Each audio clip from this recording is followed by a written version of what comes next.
This isn't the most optimal recording setup I've got going on here, but let's just power through.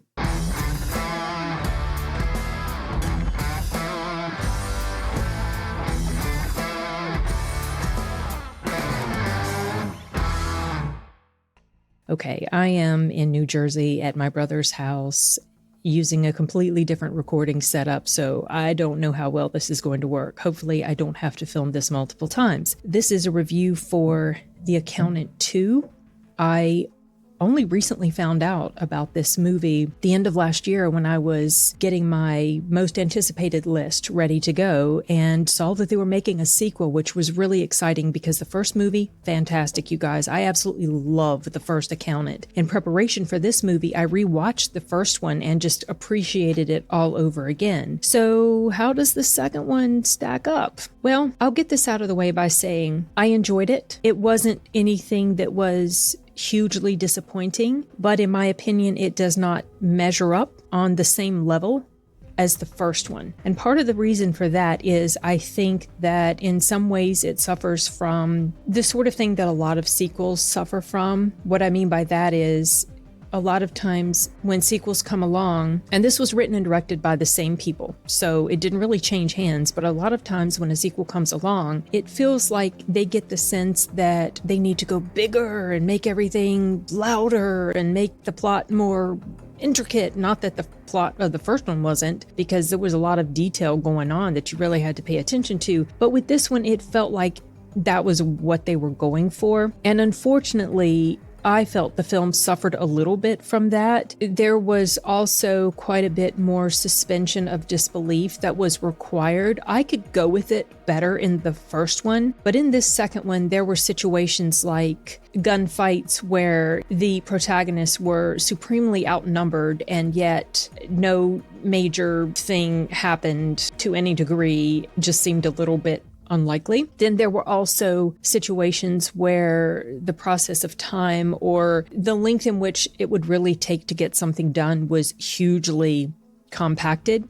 I get that it had to be that way for purposes of plot, but there were instances where it was requiring a bit too much for us to buy into, and I didn't feel like those things worked in the film's favor. There were several things that I did like about it. I did like that there's more Jon Bernthal and more instances of Jon Bernthal with Ben Affleck and exploring the nuances of their relationship a little bit more. You know, we got some of that in the first one, but mostly in the form of flashbacks. But in this one, they spend more time together as adults. And I liked that they did take the time to show moments where Jon Bernthal's character was struggling with the fact that he couldn't have a normal relationship with his brother. He wanted to connect on this level. And Ben Affleck's character, Chris, he couldn't. And he even admitted in the first film that he wanted to interact with people on a normal level the way everybody else seemed to be able to, but he just couldn't. His brain does not work that way. And that comes up again in this movie. There is a kind of a touching scene where this chick is into Chris' character and he just is not able to make that normal connection, and things go a little bit wobbly, and you see that it's something that he really struggles with. And then when there is a step forward of progress, I guess you could say, made in that direction, it makes Chris's character so happy, and this little sweet look of glee that he has on his face. And he doesn't show a lot of emotion. He does show a bit more of it in this movie, because you do get the sense that he has worked in the 8 years of story time between movie one and this movie. You do get the sense that he is making an effort. And so because of that, it feels like those efforts do pay off a little bit more in this film. It makes for some moments of comedy for sure, because, you know, most people that are around him, they're just like, like, what the hell, you know? So it's kind of funny. There's more instances of humor in this one than there were in the first one. Let me refer to my notes because I don't have a second monitor. Something that was also a little disappointing was that they did not get the same actress that they had for the character of Justine. Justine, if you will remember, is kind of,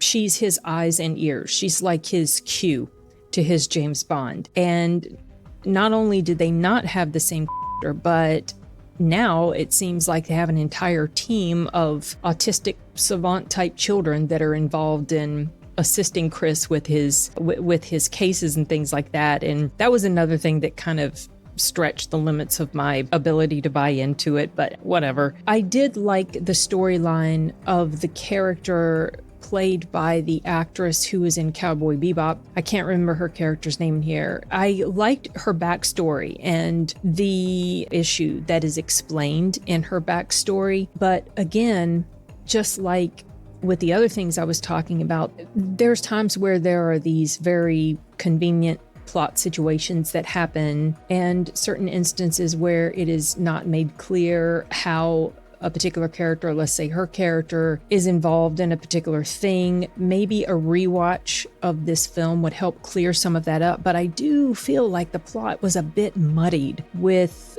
moments of how did this happen and how and why and what, like it just didn't feel as clear as what was going on in the first one. Maybe I just wasn't paying attention, or maybe it was just a little bit too muddled. I did like the action sequences that took place, especially with regard to her character. There's a scene where she is beating the absolute tar out of somebody, and I felt like the way that scene played out was very well done. So I definitely give it kudos for that. The gunfight sequences and the fight sequences with Ben Affleck's character and also with John Bernthal's character, I felt like those were carried off pretty well, despite the fact that there were some problems with suspension of disbelief that was required that did kind of start to grate on me just a tad. But despite all those things, I do feel like it was an enjoyable time at the theater. I do feel like it is a sequel that is worth checking out. If you had issues with the first one, feeling like there wasn't a lot of action, that did not bother me at all. I actually liked that there was more downtime than not, because too much action can desensitize me. I think that was a little bit of an issue in this movie. There was so much action. It wasn't nonstop action, but there was definitely more of it. And I did start to feel